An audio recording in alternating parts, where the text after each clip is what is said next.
I'd been waiting for October ever since I bought my Victorian farmhouse in the country 6 months ago. From the moment the seller accepted my offer, and honestly, way before that, I'd been planning my haunted housewarming. I'm an artist and a dreamer. Every part of my life is decorated with its own kind of magic, the kind that makes even the most ordinary moments feel enchanted. I didn't just stumble upon this fixer-upper. I dreamed it into existence. Once I decided I was ready to find my perfect house, it became a whole adventure in itself. I poured every bit of my energy and imagination into it, like scattering fairy dust out into the universe. And just like that, 1, 2, 3, it appeared. My dream house waiting for me. I wanted my housewarming to feel just as magical as everything else in my life, and a haunting aesthetic was the perfect vibe. It felt so me.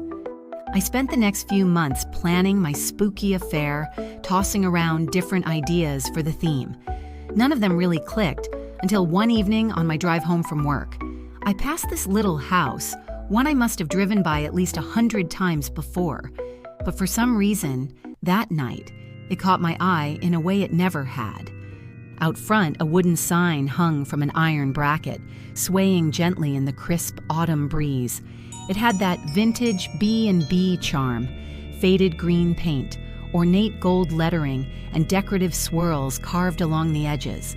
The name Madame Esmerelda curved elegantly across the top, with smaller text underneath reading, Psychic, Tarot Readings, Seance. The sun was sinking fast, casting a warm amber glow over the house, but there was just enough light to make out the words. It gave me chills, like the house had been waiting for me to notice it all along. In that moment, the image came to life so vividly, it felt like I'd stepped right into it. I pictured my dimly lit Victorian farmhouse parlor, with floral wallpaper faded by time and airy candle-white shears drifting gently in the cool breeze from tall, narrow windows, cracked open just enough to let the night whisper in. In the center of the room stood a small round table, draped in dark lace, a crystal ball resting atop it, shimmering faintly as it caught the flicker of candlelight from every angle. Around the table sat wide-eyed guests, leaning in closer, their faces half lit by the warm glow as thick tendrils of incense swirled lazily through the air, filling the room with an otherworldly haze. The house seemed to pull me in, wrapping me deeper into my daydream with every passing second. Before I knew it, I had parked my truck in Madame Esmerelda's driveway and was standing at the base of her porch steps. The old wood creaked beneath my boots as I climbed up, the air heavy with the scent of dried leaves and the faint hint of something floral, lavender or sage maybe. I hesitated for just a moment, my heart beating a little faster, then gave the door a couple of knocks. The sound echoed through the quiet house. For a moment, nothing happened. Just as I turned to leave, the door gave a soft groan and began to open, slowly, almost reluctantly, revealing the dim interior beyond. Standing in the doorway was Madame Esmerelda. She was a far cry from the gypsy fortune teller you'd expect from old black and white movies. No silk scarves, jangling coins, or oversized hoop earrings. Instead, she had a quiet elegance about her, a middle-aged woman with long, dark hair streaked heavily with silver that was swept up in a messy bun with long tendrils framing her face. She wore a thick charcoal gray knit cowl-neck sweater dress, paired with black tights and scuffed suede ankle boots that whispered against the wooden floor. Black winged eyeliner swept dramatically from the corners of her eyes, and heavy mascara gave her gaze an almost hypnotic weight, as though she could see right through me. Her smile was subtle, polite but distant, as if she'd been expecting me all along. "I knew you'd come by eventually," she said in a smooth, low voice, with the faintest hint of an accent I couldn't quite place. She stepped back, the door creaking further open. "Please come in, Lisa." Hearing her call me by name before I'd even said a word stopped me cold. My breath hitched, and a chill ran down my spine, not the kind you get from a gust of wind, but the kind that comes when reality shifts under your feet. In an instant, everything about the encounter felt different. I had walked up to her door expecting a bit of showmanship, some playful theatrics, the kind of harmless entertainment you'd find at a carnival fortune teller's booth. I thought there might be dim lighting, crystal balls, maybe some incense burning for effect, all woven together with vague predictions and practiced mystery. But this was different. The way she said my name, soft and steady, like she had known me for years, elevated the experience to something I hadn't prepared for. It wasn't just a performance. It felt personal, intimate, as if the atmosphere was brimming with anticipation, thick and charged, as though the world around me was on the cusp of revealing a long-held secret. In that moment, the line between reality and imagination blurred. Any expectations of a fun, spooky show evaporated, replaced with the unnerving realization that whatever was happening here went far beyond theater. There were no gimmicks, no playful flourishes, just the quiet certainty of a woman who seemed to know me and perhaps knew why I was here before I did. Her eyes, framed by those thick black wings, held mine for just a second too long, as if daring me to step inside. I hesitated, feeling the pull of something I couldn't quite explain, and before I knew it, I crossed the threshold into a place that felt both ancient and waiting, just for me. Madame Esmerelda's gaze never wavered as she closed the door behind me with a soft click, sealing us inside. The room was dim, illuminated only by flickering candlelight and the occasional glimmer from her gold jewelry. As I stood there, still reeling from hearing my name spoken by a stranger, she folded her arms and gave me a small, knowing smile. "You were drawn to me for a reason," she said, her voice low and smooth, as if she was explaining something I should already understand. "And I know about the house you just bought, out on the edge of town near the old orchard." The mention of the house sent a jolt through me, like someone had reached inside my mind and plucked a private thought from my brain. I hadn't told anyone in town about it yet, not even the neighbors. I felt the hairs rise on the back of my neck, but before I could ask how she knew, she continued, her voice calm and assured, like a river carrying me downstream. "That house," she said slowly, "has a history. There's something there, something old, something restless, and it's been waiting for someone like you." Her words sent a chill deep into my bones, but instead of fear, I felt an eerie sense of familiarity, like she was confirming something I'd known all along but hadn't dared say out loud. Madame Esmerelda stepped closer, her bangles clinking softly as she moved. "You feel it, don't you? You thought you were buying a dream house, but it's more than that. There's something in that house trying to communicate with you." My mouth went dry and my heart pounded in my chest. As much as I wanted to brush it off as nonsense, I couldn't. I had felt something in the house, faint at first, just an odd energy. A door creaking open on its own, lights flickering now and then, but lately it had been more insistent, as if something unseen was pressing against the edges of my awareness, trying to make itself known. "I can help you," Esmerelda said, her voice a soft whisper that seemed to curl around me like smoke. "Not just with your party, though it will be quite the spectacle if you let me, but with what truly brought you to that house." Her eyes locked with mine, and I could feel the weight of her words settle over me like a heavy blanket. "The spirits are waiting, Lisa, and they won't wait much longer." For a moment, I stood frozen, like a deer caught in headlights, my thoughts tangled in disbelief and curiosity. How could she know? How did she know exactly what I'd felt in that house? Those strange little nudges from the unseen, the whispers just out of earshot? And yet, despite the surrealness of it all, I felt oddly calm, as if I had already made up my mind before I'd even walked through her door. I took a slow breath, straightened my posture, and gave a small, reluctant nod. "You're right," I admitted, my voice quieter than I intended. There is something in that house. I've felt it ever since I moved in. I paused, my words hanging between us like fragile glass. And I do want to find out what it is. Esmerelda's expression softened, and a flicker of satisfaction glimmered in her dark eyes, like someone who had just solved a long-standing riddle. In fact, I added, feeling my own resolve solidify, I want to try to communicate with it during my party. My lips curled into a nervous but determined smile. Through a séance. Her smile deepened, revealing just the faintest edge of something unreadable.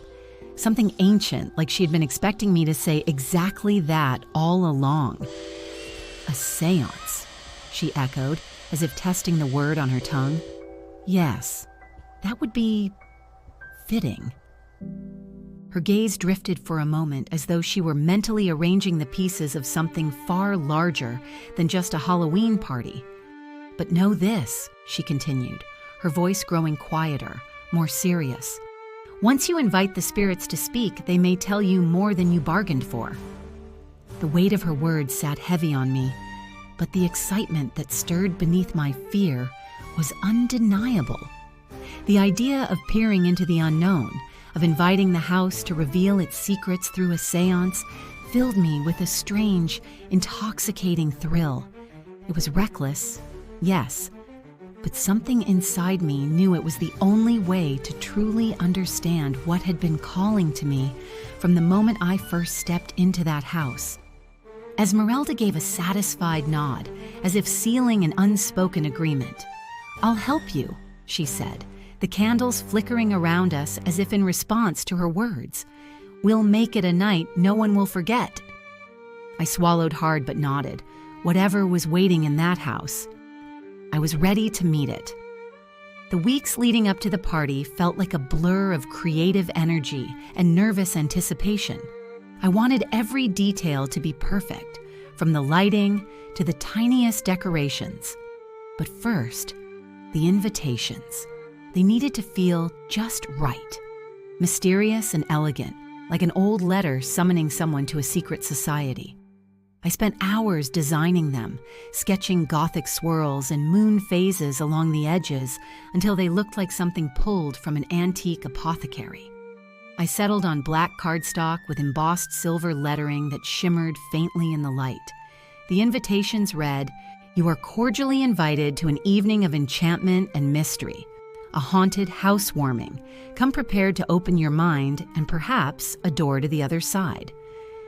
I sealed each envelope with a wax stamp, an ornate letter L, and sent them out with a thrill that spread through me like wildfire. Once they were gone, there was no turning back.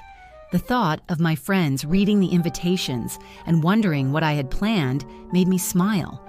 They knew me well enough to expect something eccentric, but just unpredictable enough to make them second-guess what I had in store. The day of the party arrived, bringing with it a chaotic whirlwind of preparations. My best friend Alexa arrived bright and early, armed with iced coffees and a steely determination to whip my scattered ideas into shape. She was the grounding force to my creative madness, an absolute lifesaver. "Okay, where do you want me?" Alexa asked, setting down a box of candles and surveying the controlled chaos of the house. "Everywhere," I groaned, brushing a stray curl out of my face. "I think I've lost my mind." "Don't worry, you never had it," she teased with a grin, already lighting candles and helping me drape cobwebs in the corners of the parlor. Together, we transformed the farmhouse into something straight out of a Gothic novel. Candles of all shapes and sizes flickered on every available surface, casting warm pools of light that softened the eerie shadows. The front windows were lined with pumpkins, each hand-carved with grinning faces that glowed faintly against the setting sun. The scent of cinnamon and clove drifted through the air from the simmering cider on the stove, mixing with the earthy scent of old wood and burning wax. I arranged bouquets of dried roses and lavender in mismatched vases, the brittle petals curling at the edges, adding to the room's eerie charm. We moved the dining table aside and centered a small round table in the parlor, draping it in dark lace just like the one I'd imagined. Then we laid out the pièce de résistance, a vintage Ouija board Esmerelda had given me for ambiance. Just seeing it gave me goosebumps, though I told Alexa it was purely for decoration. "Yeah, right," she smirked. "Purely for decoration. Sure." By late afternoon, everything was ready. Alexa gave me a quick thumbs up as she adjusted the last lantern hanging from the porch. "This place looks like a Tim Burton movie in the best way possible," she declared. "They're going to love it." I hope so. But as the minutes ticked by and the sun sank lower, my nerves began to creep in. What if the whole séance idea was too much? What if no one took it seriously? Before I could spiral, the doorbell rang, and Alexa shot me a mischievous grin. Showtime! The first guest to arrive was Dean, an old friend from art school. He stepped through the door dressed as an undead Victorian butler and let out a low whistle. "Wow, Lisa, this place is intense, even for you." I grinned, already relaxing. I aim to impress. One by one, the guests trickled in, each arrival bringing a new mix of curiosity and nervous laughter. They all knew me well enough to expect something extravagant, but I could tell they weren't sure what they'd signed up for this time. "I mean, it's Lisa," I overheard someone whisper, "so it could be just a fun Halloween party or it could be a full-on exorcism." Alexa snorted with laughter, catching the same conversation. "They have no idea," she whispered to me, nudging my arm. Some of them came in elaborate costumes, while others opted for simple masks and spooky accessories. No one knew quite what to expect, but that was part of the magic, keeping everyone slightly off balance, teetering on the edge between fun and fear. There was a restless energy in the air, like the whole house was holding its breath, waiting for the night to truly begin. I could see it in the way people lingered in the doorway, hesitant to step all the way in. The dim lighting, the flickering candles, and the eerie quiet of the old farmhouse seemed to unsettle them just enough to keep them guessing. As the guests mingled and helped themselves to drinks and snacks, I could feel the anticipation building, like a pressure just beneath the surface. They were all waiting for the main event, the reason they'd come, and so was I. Finally, when everyone had arrived and the house hummed with quiet conversations and nervous laughter, Alexa tapped her glass with a spoon, silencing the room. "All right, folks," she announced with a grin. "You know Lisa. There's always a twist, and tonight, she's got something extra special planned."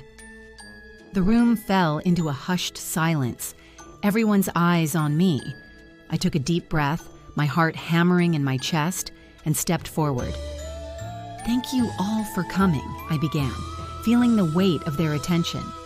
"Tonight, we're going to do something a little different, something unforgettable." I gestured toward the lace-draped table in the center of the parlor where the Ouija board waited. "We're going to invite the spirits to join us, and who knows, maybe the house will finally reveal its secrets." There were a few nervous chuckles, but no one moved.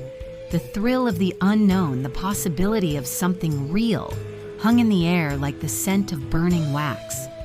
"Don't worry," I added with a sly smile. "It's all just for fun. Probably." The room erupted in nervous laughter, and Alexa gave me a wink as she began directing people toward the table. As they settled in, I felt the excitement and fear swirl together inside me. Whatever happened next, I knew one thing for sure. Tonight was going to be unforgettable. As the candles burned low and shadows stretched long across the parlor walls, the front door creaked open with a gust of chilly autumn air. All heads turned in unison as Madame Esmerelda glided into the room, making no announcement, yet commanding every ounce of attention. She was draped in a flowing black velvet dress with sheer bell sleeves and a high lace choker adorned with an onyx pendant. Her silver-streaked hair was loosely pinned, and delicate gold rings glinted on her fingers, with bangles softly chiming on her wrists. Victorian lace-up boots peeked from beneath her hem, completing the look with quiet elegance and a hint of menace. For a moment, no one dared breathe as her sharp, kohl-rimmed eyes surveyed the group. She didn't bother with introductions or polite greetings. Instead, with one smooth motion, she reached across the table and plucked the Parker Brothers Ouija board from its place. "This," she said, her voice low and unyielding, "is a toy, and tonight we are not playing games." With a flick of her wrist, she tossed the board aside, where it landed with a hollow thud, forgotten. The room fell into uneasy silence, broken only by the soft hiss of candle flames. Madame Esmerelda let the quiet linger as she began to set the stage, her presence both unsettling and oddly magnetic. "Everyone has a role," she said, unfastening the cloak from her shoulders and draping it over a chair. "You are not just guests tonight.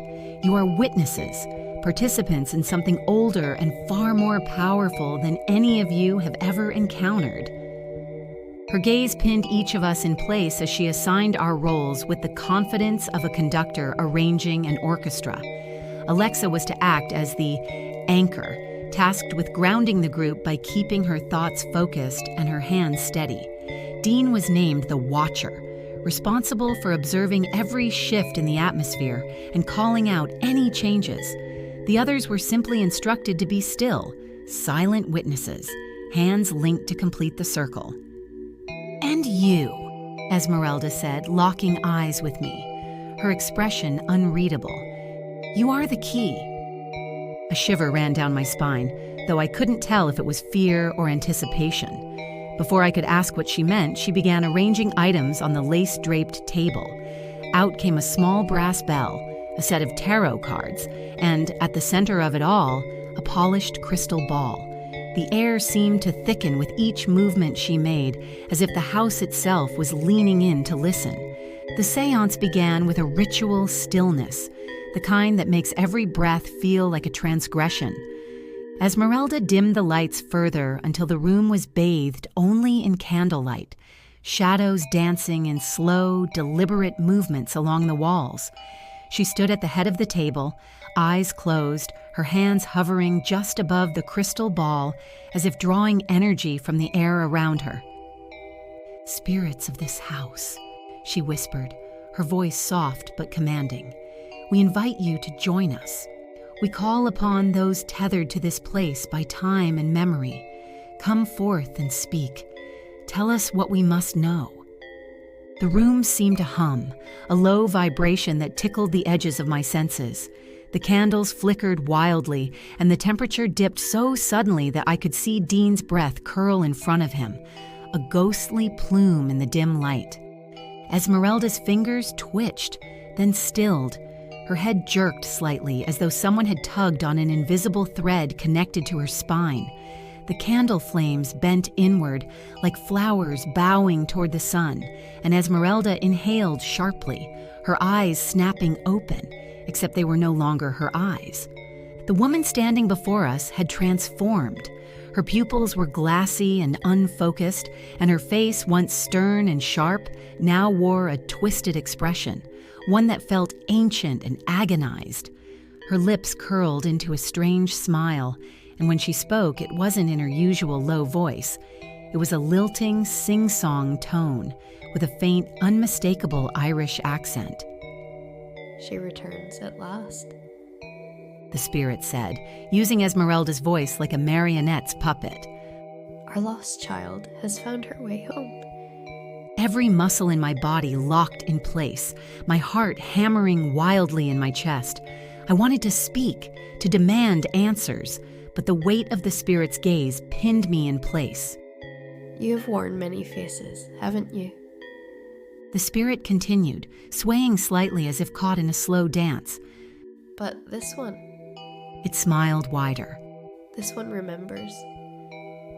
The room grew darker, and the shadows on the walls seemed to ripple like waves on black water. Suddenly, images flooded my mind, flashes of a life I had never lived, yet somehow knew as intimately as my own. I saw a young woman, dressed in Victorian finery, standing in the very same house, surrounded by guests whose laughter was brittle and false.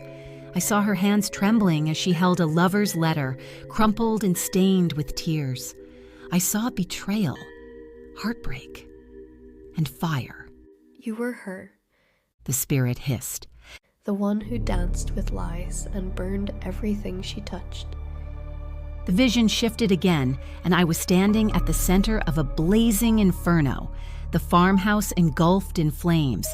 Panicked faces swirled around me, some familiar, others distorted by time and memory.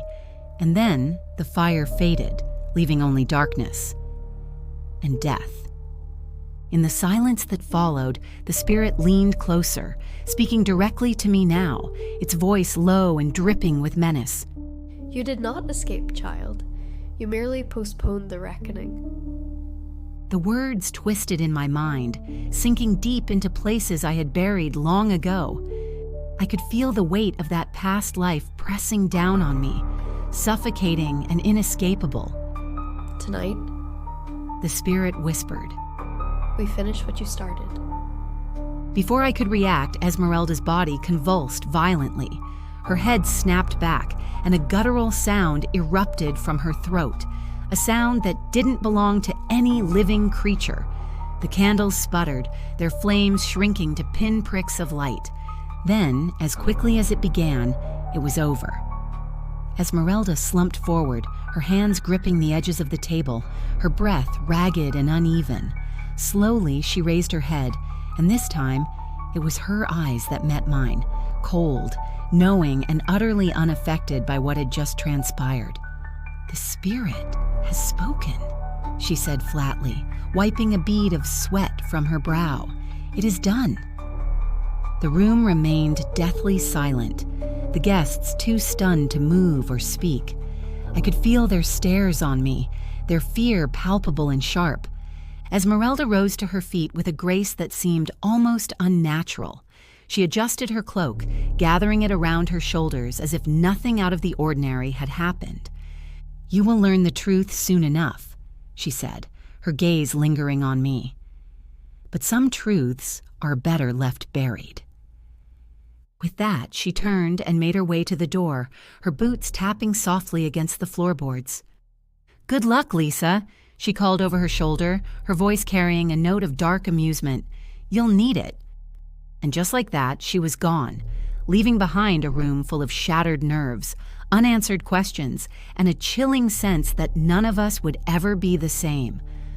Of all the people in that room, only Esmerelda walked away unscathed, just as she had planned.